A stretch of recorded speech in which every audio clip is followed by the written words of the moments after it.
ben en voilà une qui va encore faire un peu de mal à pas mal de monde. D'ailleurs, elle va même faire du mal à sa propre frangine, à la Z1000. On parle de la Z900, la toute nouvelle Z900. Pourquoi est-ce qu'elle ferait du mal à la Z1000? Ben parce que déjà, elle reprend le moteur. Oui, elle reprend le moteur de la Z1000. Elle se contente quand même d'une cylindrée un petit peu inférieure. En fait, elle a réduit l'alésage de ses pistons. Elle a gardé la course du moteur 1000. Et finalement, elle passe à 948 cm3. La Z1000 faisant 1043. Bon, tout ça pour dire qu'on est très très proche d'une mécanique de Z1000.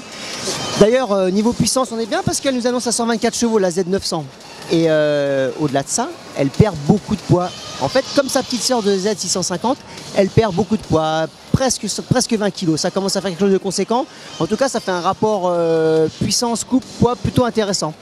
Bon, et au final, on se retrouve avec un produit qui va être affiché dans les 9000 €.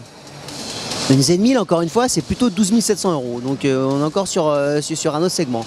Donc une partie cycle inédite pour la Z900, le treillis tubulaire, un système de basculeur de suspension arrière assez commun à la ZX Desert d'ailleurs. C'est assez intéressant de comparer ça à l'hyper sportive. Et puis il se trouve qu'ils ont également pas mal travaillé l'ergonomie chez Kawa, puisque elle s'annonce moins radicale en matière de position, puisque le guidon est relevé de 15 mm, quand l'assise est abaissée de 40 mm. Donc voilà, finalement, le dragster des rues est peut-être moins un dragster en matière de position. Par contre, niveau moteur, ça va certainement déménager, hein, ça devrait plutôt bien marcher. Même si, encore une fois, Kawasaki reste fidèle à des techniques plutôt simples. Il n'y a pas de commande ride-by-wire, elle n'embarque pas d'électronique en matière de gestion de la motricité.